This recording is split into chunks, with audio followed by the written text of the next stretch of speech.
pushing her buttons, as usual. That understanding didn't help. Leave my father out of this.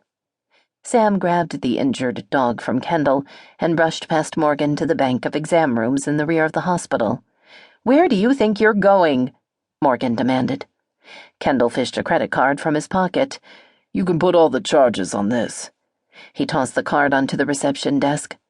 Morgan reached for the phone on the desk. "I'm calling your precinct captain." "Damn, Morgan. Why can't you just be a decent neighbor for once?" Kendall asked.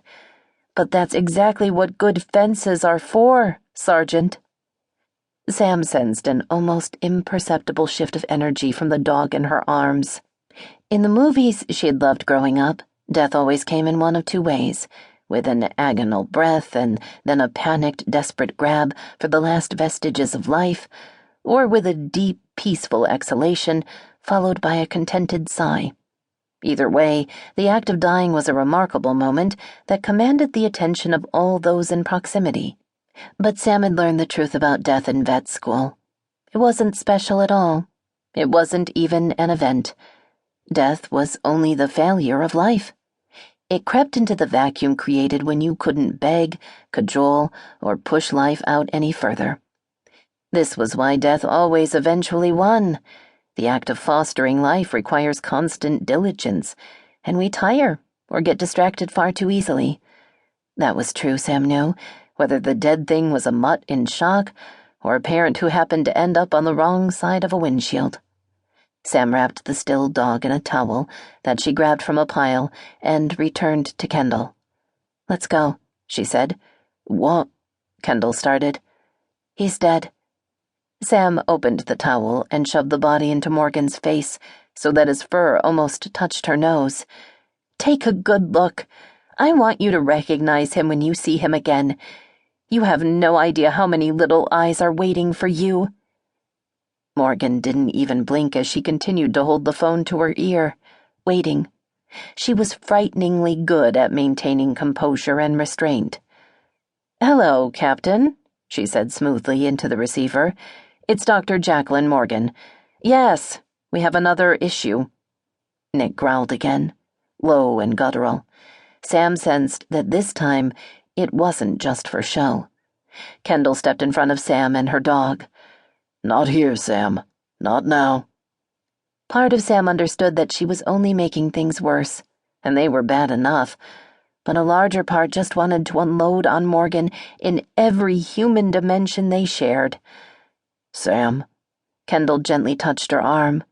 "Let's just go." Sam nodded in defeat and whistled for Nick.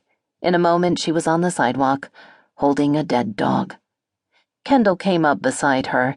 "Sorry about all this," he said. "I really didn't have anyone else." "Yeah, well," Sam struggled for calm. "I figure people come into each other's lives for a reason, you know?"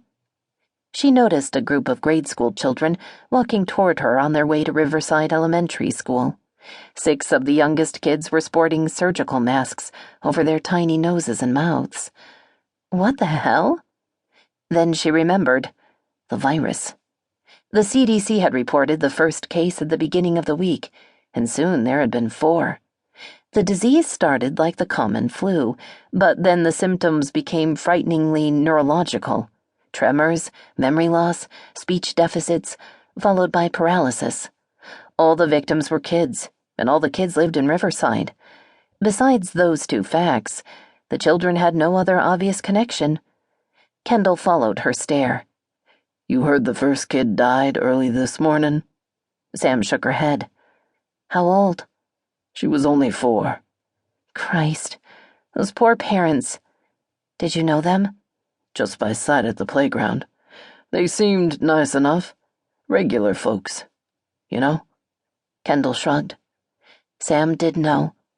Not the kind of people who deserved to experience an unimaginable, life-altering loss. No words would offer comfort, let alone hope. Their lives, like their hands, were now forever shrouded in the odor of freshly turned soil. Kendall brought her back. "Another case reported, too." What the hell is this thing? Kendall often learned things at roll call that wouldn't